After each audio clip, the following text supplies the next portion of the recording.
Welcome to English Podcast. Subscribe our channel for more update. Welcome to The Explainer. Today, we're diving into a challenge that every single language learner faces. How do you make the new words you learn actually stick? Let's figure it out. You've totally been there, right?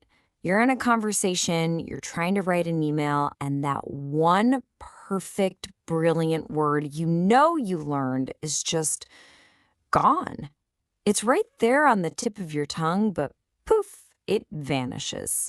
It is so frustrating.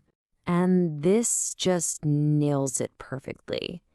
You spend all this time learning these amazing descriptive words, but when the moment comes, your brain just serves up good.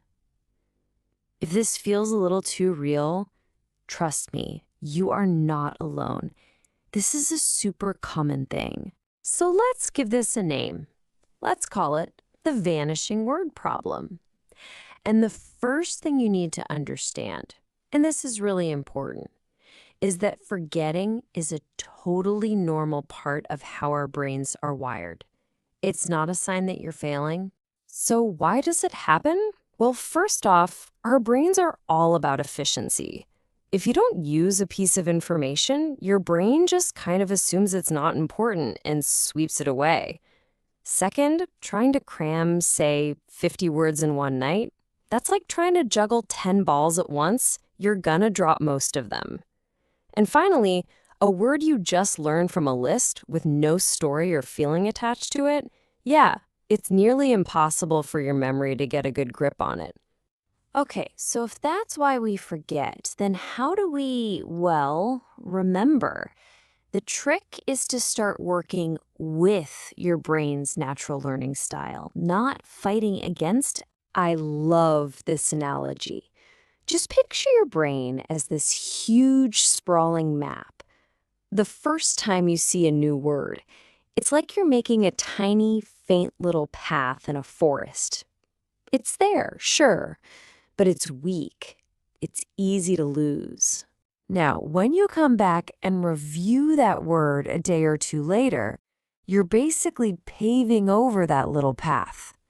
Suddenly, it's a solid, more permanent road. It's much easier to find and travel down the next time you need it. And this is the real game changer. When you actually use the word, you say it out loud, you write it down, you use it in different conversations, you're expanding that road into a giant multi-lane superhighway. That word becomes instantly accessible. No more mental traffic jams. See, at the end of the day, your brain isn't great at remembering random, isolated facts. What it's amazing at is remembering connections. So when you link a new word like vivid to the memory of an incredible sunset, or the word awkward to that one time you sang karaoke, you're giving your brain the super glue it needs to make that memory stick for good. This all leads us to one of the most important concepts for learning vocabulary: understanding the difference between passive and active knowledge. I want you to think about your vocabulary in two big buckets. Your passive vocabulary has all the words you recognize. You might see the word complicated in an article and go, yep, I know what that means.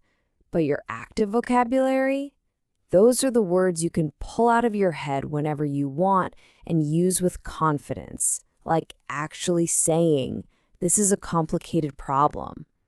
Our goal is to move as many words as we can from that passive bucket over to the active one. So how do we do that?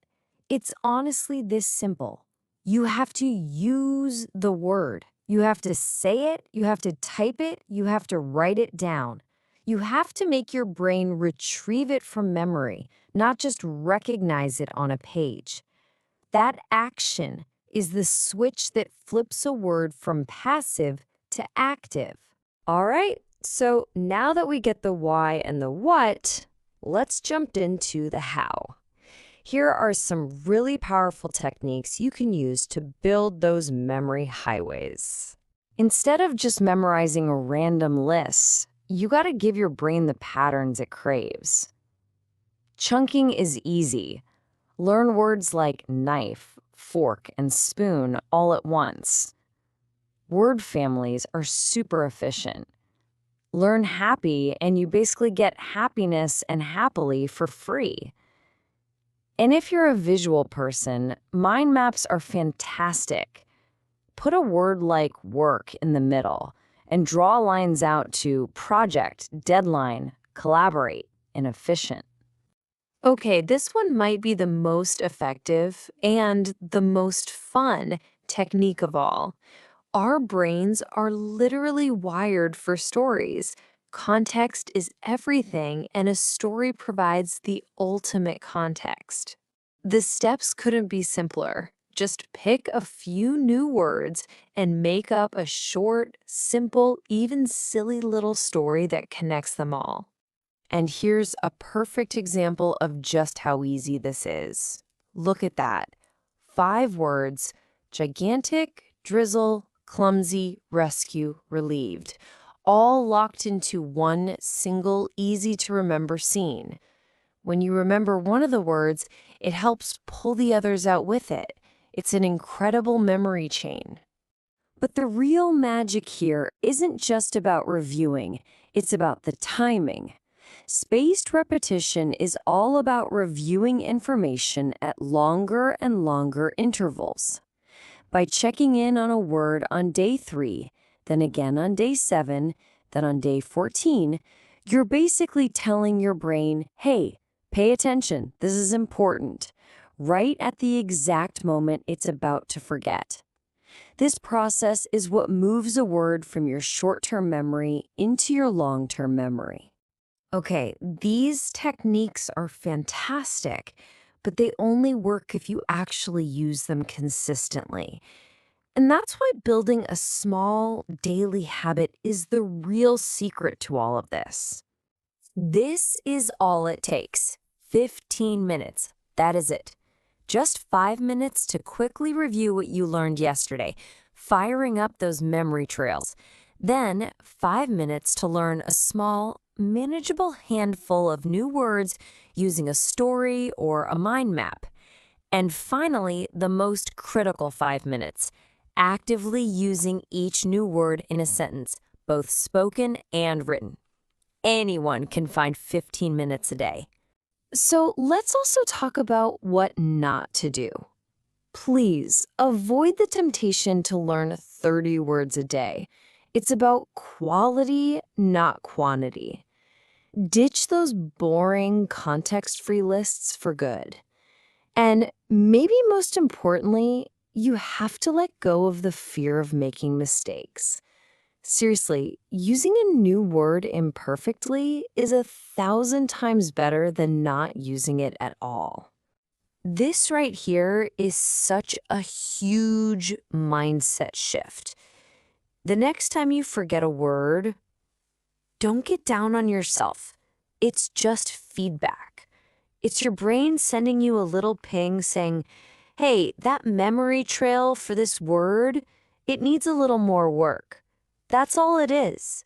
And that really is the secret. It's not about some heroic 8-hour study marathon. It's about that small, consistent 15-minute practice that you do day in and day out. That's what builds a truly powerful and active vocabulary over the long run. So let's end with a challenge. Don't just listen to this and then move on with your day. I want you to put it into action right now. Think of 3 words that you want to make your own. What little story are you going to create for them? What sentences are you going to say out loud? The journey to mastering your vocabulary doesn't start tomorrow. It starts today with those first 3 words.